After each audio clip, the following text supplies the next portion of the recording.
মুসনাদ আহমদের ভিতরে আসছেন হযরত আনাস রাদিয়াল্লাহু তাআলা থেকে বর্ণিত, মদিনার ভিতরে এক এতিম ছিলেন। ওই এতিমের একটা খেজুরের বাগান ছিলেন। এতিম চিন্তা করলেন, এই আমার খেজুরের বাগানটা, এই খেজুরের বাগানটা আমাকে প্রাচী দেওয়া দরকার। এতিম যেমনি কথা তেমনি কাজ। এতিম তার বাগান প্রাচী শুরু করলেন। তার পাশেই ছিল একজন প্রতিবেশী, যার নাম হলো আবুল বাবা।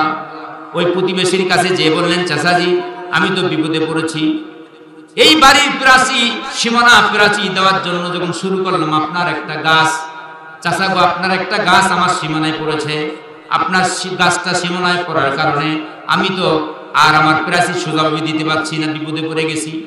ও চাচা, আপনি যদি আপনার গাছটা হয় আমাকে দান করেন, আর না হয় গাছটা আপনি আমার কাছে বিক্রি করেন।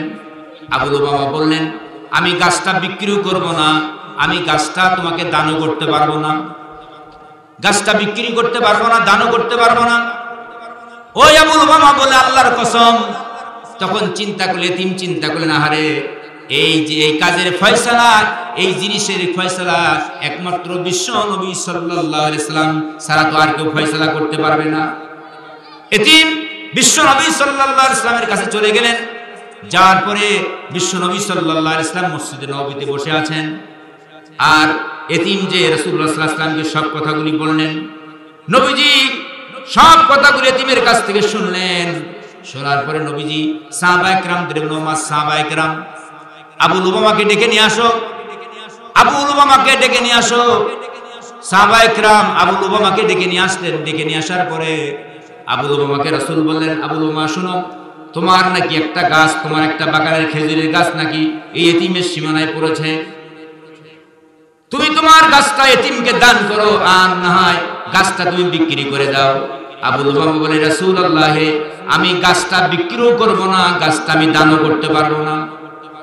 নবীজি বলেন, আবুল উমামা শোনো, আবার তোমারই বলছি, তুমি যদি তোমার এই এতিম ভাইকে গাছটা যদি আল্লাহর রাস্তায় দান করে দাও, আমি নবীজি গ্যারান্টি দিলাম জান্নাতের ভিতরে তোমার জন্য একটা গাছ, খেজুরি গাছ বরাদ্দ থাকবে। সুবহানাল্লাহ। আমি নবীজি গ্যারান্টি দিলাম তোমার জন্য একটা জান্নাতের ভিতরে খেজুরি গাছ বরাদ্দ থাকবে। আবুল উমামা বলেন, রাসূলুল্লাহ আমি জান্নাতের খেজুরি গাছ চাই না, আমি জান্নাতের খেজুরি গাছ চাই না, আর আমি এই দুনিয়ার গাছটা দান করতে পারবো না, আমি বিক্রি করতে পারবো না। নবীজি সাল্লাল্লাহু আলাইহি ওয়াসাল্লাম চুপ করলেন। সাহাবায়ে কেরাম, অসংখ্য সাহাবায়ে কেরাম ছিলেন, তারা চুপ মেরে গেলেন, আশ্চর্য হয়ে গেলেন। নবীজি এতগুলি কথা বললেন, বলার পরও সে ব্যক্তি গাছ দিতে স্বীকার হলেন না। আমার ভাইরা, আমার বন্ধুগণ, ওই যে রাসূল সাল্লাল্লাহু আলাইহি ওয়াসাল্লামের ওই মজলিসের ভিতরে একজন সাহাবী ছিলেন, আরেকজন সাহাবী ছিলেন যার নাম হলো আবু দাহদা রাদিয়াল্লাহু তাআলা আনহু। তিনি দাঁড়ালেন, দাঁড়ায় বলেন, রাসূলুল্লাহ আমি যদি ওই এতিম ভাইকে যদি আমি ওই খেজুরের গাছটা ক্রয় করে এতিম ভাইকে দিতে পারি, এতিমকে যদি দিয়ে দেই, নবী গো তাহলে বলেন তো দেখি ওই জান্নাতের ভিতরে আমার জন্য একটা গাছ বরাদ্দ থাকবে কিনা। নবীজি বললেন, আবু দাহদারে শোনো, তুমি যদি তোমার এতিম ভাইকে একটা খেজুরের গাছ ক্রয় করে এতিম ভাইকে দিতে পারো, আমি নবীজি বললাম কিয়ামতের দিন জান্নাতের ভিতরে তোমার জন্য একটা খেজুরের গাছ বরাদ্দ থেকে যাবে। হযরত আবু দাহদা রাদিয়াল্লাহু তাআলা তিনি দাঁড়ালেন। দাঁড়ানোর পরে আবুল উমামাকে ডেকে বলল, আবুল উমামারে শোনো, মদিনার ভিতরে সবচেয়ে আমার একটা খেজুরের বড় বাগান আছে, তো তুমি জানো নাকি? আবুল উমামা বললেন, কি আর না জানে, তোমার তো প্রসিদ্ধ বাগান, এই বাগানের ঘটনা তো সকলেই জানে। আবু দাহদা বললেন, আবুল উমামা শোনো, ওই বাগানের ভিতরে একটা বাড়ি আছে, তা তুমি জানো? আবুল উমামা বললেন, আমি তাও তো জানি, একটা বাড়ি আছে তাও জানি। তারপরে বললেন, আবুল উমামা শোনো, আবু দাহদা বলে, আবুল উমামারে শোনো, ওই সবচেয়ে মদিনার ভিতরে একটা দামি সম্পদ হলো পানি, ওই বাগানের ভিতরে একটা কূপ আছে, তা কি জানো? তাও জানি। আবু দাহদা রাদিয়াল্লাহু তাআলা বললেন, আবুল উমামা শোনো, তুমি যদি তোমার যদি এই আমার বড় বাগানটা 600 বিশিষ্ট গাছের বাগানটা তোমার আমি দিয়ে দেব, এর বিনিময়ে তুমি কি তোমার একটা খেজুরি গাছ আমারে দিবা নাকি? এর বিনিময়ে তুমি কি আমার একটা খেজুরি গাছ দিবা নাকি? আবুল উমামা আশ্চর্য হয়ে গেলেন, চুপ করে থাকলেন। থাকার পর আবুল উমামা বললেন, আবু দাহদার কি মাথা নষ্ট হয়ে গেছে নাকি? আবু দাহদার কি মাথা নষ্ট হয়ে গেছে নাকি? সাহাবায়ে কেরাম বললেন, আবুল বাবারে শোনো, মাথা নষ্ট হয় নাই, তুমি যদি তোমার একটা গাছ আবু দাহাদাকে দিয়ে দাও, আমরা সাক্ষী আছি। আবুল ওবামা কি করলেন? আবুল ওবামা তার একটা গাছ দিয়ে দিলেন। এর বিনিময়ে হযরত আবু দাহদা রাদিয়াল্লাহু তাআলা আনহু তার 600 বিশিষ্ট গাছের একটি বাগান দিয়ে একটা গাছ ক্রয় করে নিলেন। জোরে বলি সুবহানাল্লাহ। গাছটি ক্রয় করে বিশ্ব নবী সাল্লাল্লাহু আলাইহি ওয়াসাল্লামের কাছে চলে গেলেন। যাওয়ার পরে বললেন, ওগো নবীজি, এই যে আমি গাছটা ক্রয় করলাম, আপনি এতিমকে দিয়ে দেন। নবীজি বললেন, আবু দাহদারে, তুমি নিজ হাত দিয়ে তোমার ভাই এতিমকে দিয়ে দাও।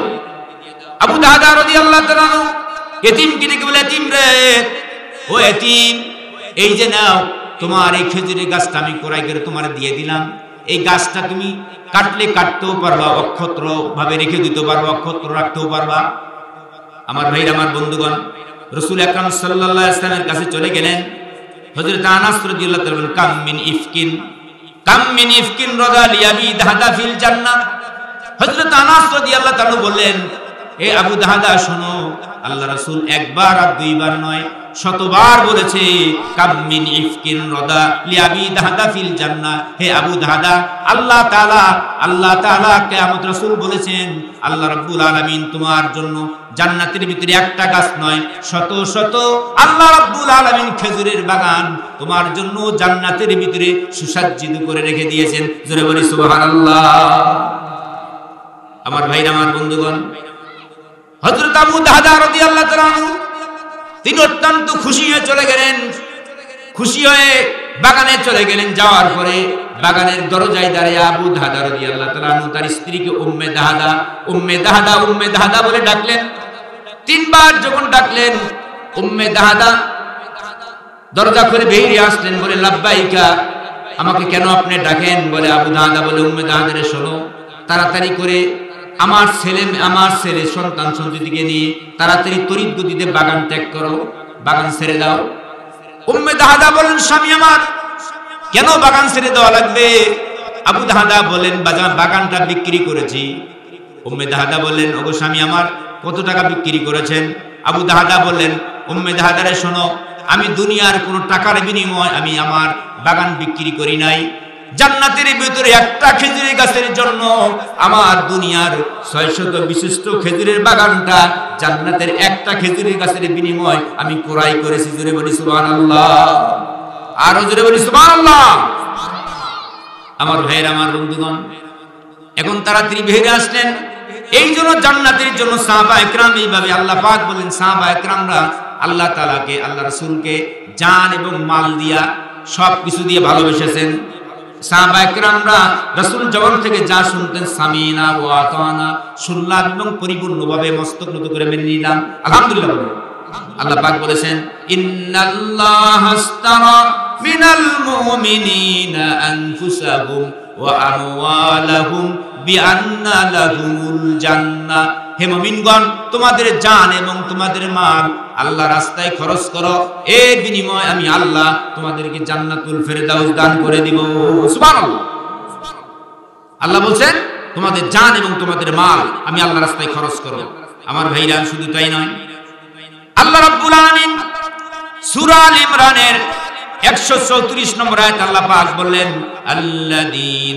আল্লাযীনা ইনফিকুনা ফিস সাররাই ওয়াদ দাররাই ওয়াল কাযিবিনাল গায়যা ওয়াল আফিনা আনিন নাস আল্লাহু ইউহিব্বুল মুহসিনিন।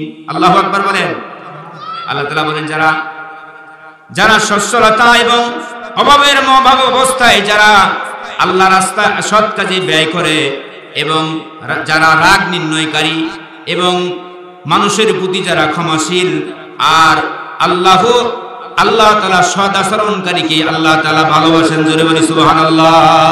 আল্লাহু ইউহিব্বুল মুহসিনিন। আল্লাহ সৎ আচরণকারীকে ভালোবাসেন। চিৎকার দিবে আল্লাহু আকবার।